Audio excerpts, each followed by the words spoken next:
This winter, Hulu and Disney Plus are better together in a brand new bundle. That's wicked. Wicked good. With titles like Disenchanted and Willow on Disney Plus. And Fleischman is in Trouble and Welcome to Chippendales on Hulu. I love this place. All for just $9.99 a month. All of these and more now streaming. 18 and over only. Access content from each service separately. Offer valid for eligible subscribers only. Terms apply. See the DisneyBundle.com for details. Empire.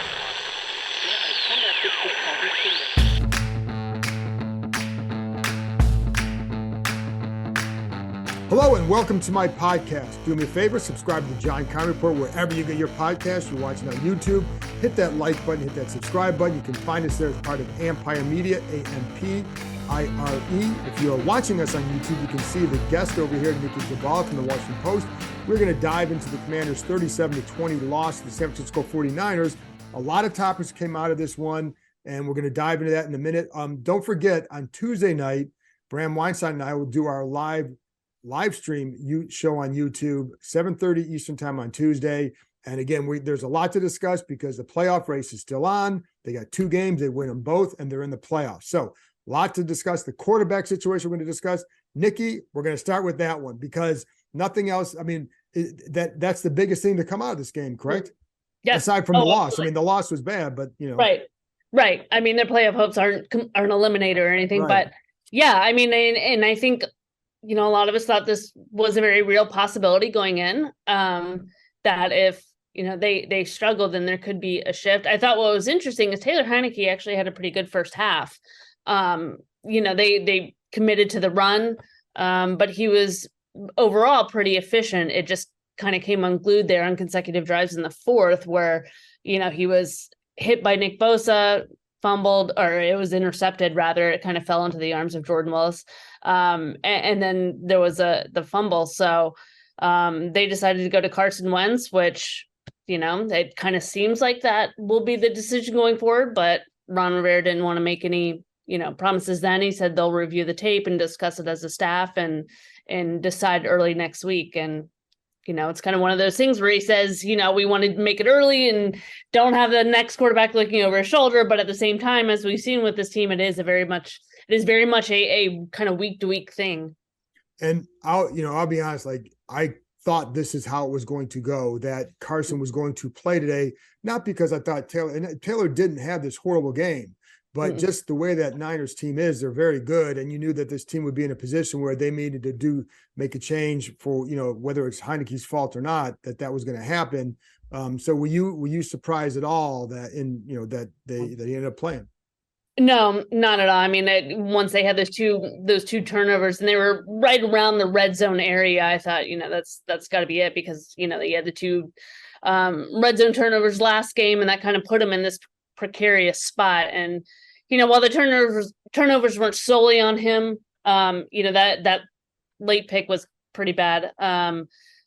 It's just game circumstances. They wanted to see what they had in Carson. And, you know, while Ron says, you know, the offense is different, while he was in anyway, with Carson, it wasn't all that different. It was him throwing quick passes and you could see his arm strength and he looked good and ultimately led him on a touchdown drive in his first one back. So. Right. And, you know, the hard part for Heinicke, and the problem that I have with all of this is that, you know, Heinicke gets hit because they're getting pinched and the line's not holding up. Right. And, you know, in a lot of situations early in the game, they were using a tight end to chip on Bosa. They used that a lot. But in some situations, they weren't able to do that, or they didn't do that for whatever reason.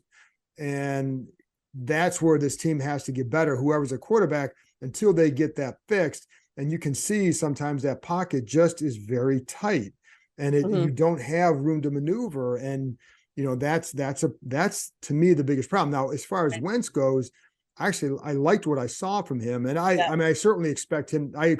Certainly expect that he's going to be the guy going forward. Do you expect that?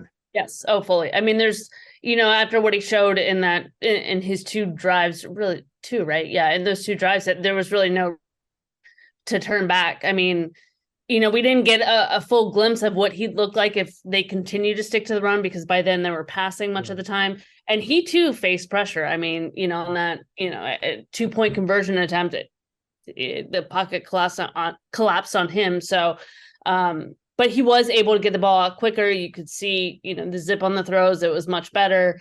And he quickly let him upfield on that touchdown drive. So yeah, I think they want to see what they have in him, but I also think, this is right now it's what they need. We'll see what the rest of the team, how they feel about it, because they really did rally behind Taylor Heineke. Do you think that's still at this point, and again, there are other issues on that offense, but they know they're not producing because they're not getting more than 20 points is not going to win you enough games. Right. And so do you think, I think several weeks ago, there may have been an issue. You've now gone 0-2-1 in your last 3. I think they just want to win and get in the playoffs, whoever is leading them. I also think too, and I'm going to get to Carson's game in a minute because I had a couple of things that I jotted down, but when you look at the relationship between Carson and Taylor, how much do you think that will help in the locker room? Oh, tremendously. I thought that was really telling, especially, given Carson Wentz's reported history and things that were said about him. You go back to Philly when he was benched in favor of Jalen Hurts. The rapport these two have, you can see it. I mean, Carson Wentz goes out and scores a touchdown. Taylor Heineke is the first one congratulating him. When Taylor's asked about it in his post-game presser, asked about his own performance, he immediately brings up Carson and says he thought Carson did a really good job, which, it says a lot about their relationship, kind of how both have handled a very strange season, maybe not strange for Washington, but strange for those two individually. And I think that can only help them. They're both professional about it. And, if Heineke's, unfortunately for him, been in this situation before and knows how to handle it. And Carson seems to be taking this one in stride. So, I think that's great for the locker room. Now they just need to win these last 2 games. Yeah, because I've been in that locker room when you have quarterbacks in recent years where they don't get along, and everybody knows it. And so then, I like when Robert and Kirk were here, they didn't get along. I don't think the locker room was necessarily divided after a while because I think they felt like one was better than the other. Mm-hmm. But there was tension there, and I don't think that. And sometimes there's understandable tension because, as Carson said after the game, everybody wants to play. Yep. But I do give them credit for how because Carson brought him up as well. And he talked about, somebody asked him in the presser, and obviously, as people can tell, I wasn't at the game. So I'm back in Virginia. But at the presser, somebody brought it up, and he immediately talked about how, Taylor he had this awesome throw. He had this one, he brought up some very specific things. He said, listen, I feel bad for Taylor too. Like, he knows what it's like to be in that situation. He has the injury and essentially gets Wally pipped, and and Taylor takes over for the rest of the way. So they both understand the situation. They've been in it before. And so they both know how the other side feels, which, is not always necessary, but I think important in this situation. Because they both know how to prepare as a backup. They both know they're one play away as a starter, and they can understand how the other feels. It creates for more of a seamless transition, as seamless as you can have really in these circumstances, as they make a switch, switch. Yeah, and absolutely. And again, like in the locker room, for example, their lockers are essentially next to each other. There's one empty one in between, although there's a bunch of stuff in there, but they sit next to each other there, and they do seem to have a good relationship. And again, it matters because I think in this situation, it helps any transition. But I also, listen, these guys know what kind of arm Carson has, and you can see it. And there were times in that game where as soon as he came in, the Niners were blitzing because and they did, and that way you should do it. But he had a couple throws that I think out of that were just maybe an indication, because one thing you kept hearing is, and Ron Rivera would talk about this, that he has, he's grown in this offense. He's done this.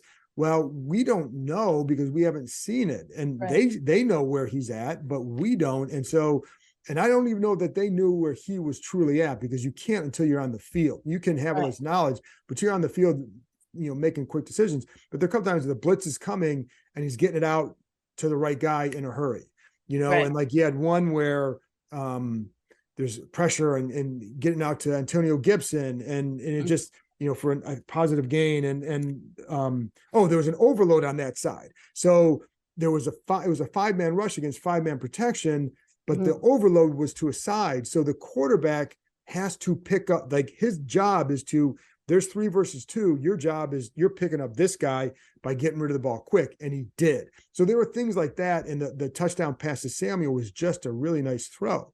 So you saw those things that I think they hope to see. The question I have, Nicki, too, is do you think they'll maintain? Because again, they've all talked, the identity has changed since he was in last time. If he goes in there, do you think they'll stick to that identity? Yeah, I mean, to me, there's a lot of unanswered questions. I mean, what we saw from him was great. It was, up tempo 2 minute basically, and he looked great. What will he respond as well when he has more time to throw? And will he take too much time? And, what if the receivers aren't open? Will the pocket just collapse around him, much like it did in the first 5 games? Can he keep it up this efficiently going forward? To me, it's the glimpse we saw of him today really isn't a fair glimpse of what he could be in the offense because it was just different circumstances. They were playing catch up. Right.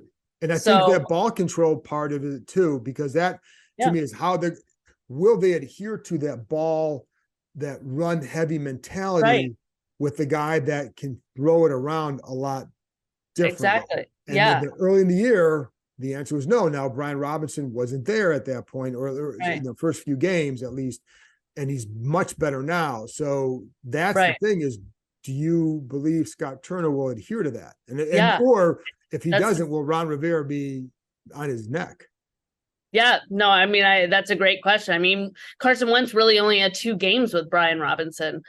He came back for his first game in week 5, and then, and that was it. So they really don't have much time together. They certainly don't have the time to, really commit to a run first offense. And when you trade for a guy like Carson Wentz, you don't really do so with, the thinking that it is going to be run first, no matter what Ron Rivera has said with his 2-back tandem and envisioning that. This is a guy that can throw the ball. He can sling it. So, I think it'll be very interesting these next 2 weeks to see kind of what shift the offense takes. Will they stay with that run first identity, or will they shift more toward what Carson does best? That's throwing the ball. And I will say these next 2 opponents, Cleveland and Dallas, are struggling against the run. So if they don't adhere to that, then that's a problem. And if it costs them the playoff game, then there's got to be a lot of heavy self-evaluation after the season if they don't do that. So because it's there. The Browns don't stop the run, and Dallas is struggling against it too. So they have no choice. This winter, Hulu and Disney Plus are better together in a brand new bundle. That's wicked. Wicked good. With titles like Disenchanted and Willow on Disney Plus. And Fleischman is in Trouble and Welcome to Chippendales on Hulu. I love this place. All for just $9.99 a month.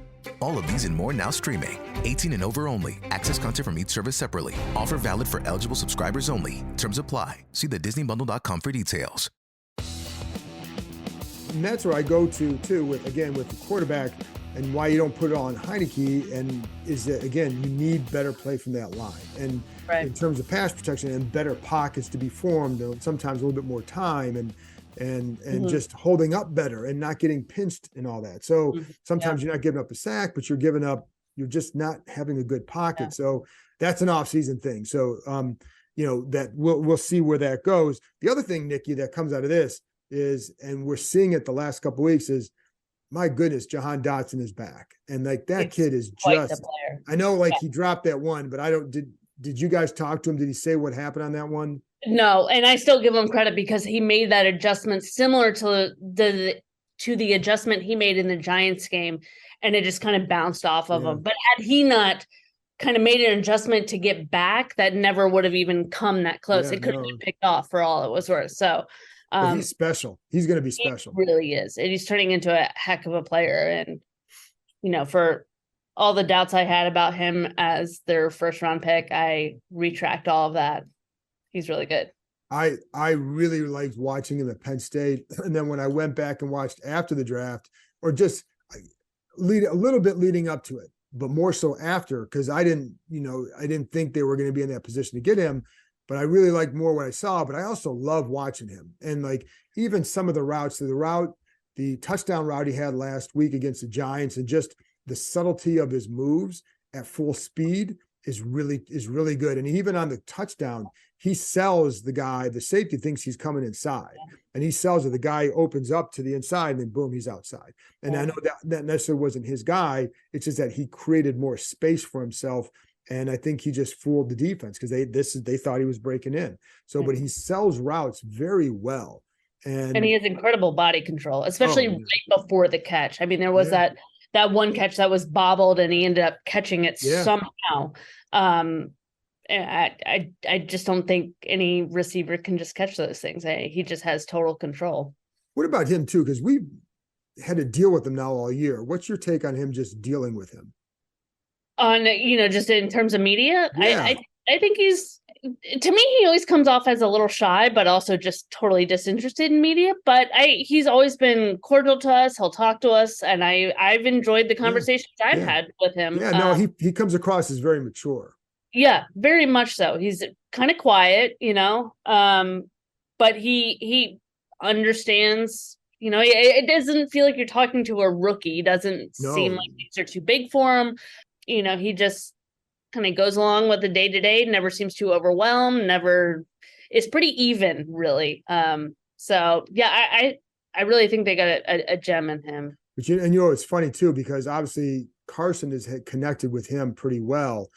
Mm-hmm. That's one of the things I'll be curious to see, if assuming they stick with Carson, is how does that change the dynamic of who's getting the ball? Because obviously McLaurin, you need to get him the ball. Right. But Dotson gets it too. So what do you think? How much do you think that will be a big issue, or an issue at all? I think if there's an issue, it's less about Dotson and more about Terry, because Carson and Terry kind of had their struggles, just, limited time in the offseason together. So I'm curious to see how that works out. And it was magnified by the rapport that Taylor had with Terry. Especially today, hit him on that 51-yard play and then hit him with a touchdown. So, yeah, I'm curious to see if they have a stronger rapport just with more reps in practice, although it hasn't been a ton since, Carson was only recently named the backup, and you don't get a ton of reps even as a number 2. But, yeah, that would be the one that I would look for, because, it's gotten to the point where now Taylor has a pretty, good chemistry with Jahan as well. It was always just kind of the Terry part. So and I know, like, even today, Terry was getting double teamed a lot. They were using a lot of safe, so that was natural to go to some others at times, and because of that Terry gets a lot of attention, drew a couple of holding penalties. So like he impacts it just with his presence, and they took advantage. Well, I'd say they took advantage. They only scored 20 points, but it just real quick. I want to get to Chase Young, but real quick on the game. Anything jump out of you? The fourth down calls at the goal line? Because I know people are talking about those. Yeah. My big issue coming out of this one, because going forward, it's all about the quarterback now. And, and then Chase Young being back, blah, blah. But what did you think about those calls? Yeah, I mean, the first 4th and 1 at the 1, they got to convert that. I mean, this is going back to, season long of red zone issues. You have to convert that. I think you could argue either way that, they had Brian Robinson on the first 3 carries of that series. I still thought they should have stuck with him. No disrespect to Antonio Gibson, but I thought, he's a more powerful runner. He'll get, if only inches, he has a chance to drag a couple defenders in with him because he's just that much stronger. But Gibson, fine. They just got to find a way to convert there. Brian had, a couple runs for no gain there too. So it wasn't, I don't mean to put it completely on AG or anything. But then on the other 4th and 1, I mean, again, you just got to convert if you're going to go for it. It came up on inches. I still can't believe that in 2022, we're measuring this stuff with sticks and chains when everything else is digital. It's ridiculous. So I know that did not make Ron happy or, ease his issues with the referees after the last game, but they just got to convert these plays, and there are too many issues where they just beat themselves. These penalties, 3 on special teams, 3 on the offensive line in the first half alone. I mean, it set them back to, behind the sticks, you can't do that. Taylor even said that. So that not against that defense. Hurt them. And the run game, credit to them. They stuck to it. It just wasn't paying off, especially against this defense. They're just too good. And I thought the key for the run game was you have to be patient against them because they just don't give up a lot. Right. So if you're getting they at one point it was like 22.0 per carry, but 22 carries. So I give them credit for sticking with it. With the goal line situation, I would like to have seen Robinson stay in there. And I know part of it is you're putting in Gibson to give that whatever look. Right. But I'm also maybe going to sell if you want to go, you could go play action off that as well. Right. If you wanted to do that. But it almost felt too like, well, hey, the thinking seemed to be like, we didn't run it enough last week inside the red zone, so let's run it every time. So but you get to the one and like you said, you got to punch it in. But I would have thought a little bit about play action there, maybe, because when you don't work, you wonder what else you could have done. But I agree with you. Like, I would like to have seen Robinson stay in there just for that reason. The sneak, that was a massive roll of the dice, and the defense kind of held up and only gave up a field goal. I think I'm not sure that I would have done that one just because of where you were at and the situation in the game. But, it felt like they seemed like they had momentum. I don't like sneaking with the quarterback, and it was only a few inches, but I don't like sneaking with small quarterbacks in that kind of situation. But, I think, again, the biggest thing coming out of here is the quarterback. And then Chase Young's return. This will be the last thing, but Chase Young, what did you think of what you saw from him? And by the way, 30 snaps, which is double what we thought might be. Which I kind of thought it might happen. And he did too. He alluded to this, when talking to us, and, if he felt good, he would kind of wave off the signal to come out and stay in. But, I think just getting this first game was huge for him, just to kind of get that monkey off his back, and he did look good, not a sack or anything like that, but he had that batted pass at the line. He had a tackle on McCaffrey, which appeared to be from the backside. He said it wasn't, but and then he snuffed out that screen on that 2nd and 5, I think, at the end of the third quarter. So he played well. He played smart. He got close on a couple rushes. So I think it's a really good foundation that was laid going forward for him. And I think the fact that he was able to stay in for 30 snaps on his first time out, I mean, all these guys are in shape relative to the, average human being, but to be in football shape when you've missed 22 games, it's going to take a good bit to really get it, up to full form. So the fact that he was able to stay in that long and didn't, appear to lose too much, I thought that was a really, really good sign. Yeah. And I think it was a reminder of the talent he has, because his presence was felt when he was in the game. Yeah. And they noticed when he was in the game. And there were a couple of times, like, he had one pressure. I think it was actually a completion, may have been, I think it was definitely a completion, but he squeezed through Trent, he had some help from the guard, but he was putting pressure on Purdy. And it's like, that was a good rush. And I agree with you on the screen. I felt like the Niners were trying to take advantage of him being over aggressive, but he played it smart. And so I think that's good, but the batted pass, but I just felt like he started to make his presence felt. The first couple of snaps, I thought he looked tentative. And I didn't think he was, you're right. The McCaffrey was from the backside. There were a couple of plays that on the first time went away from him. I didn't think he was looking to get in the play as much.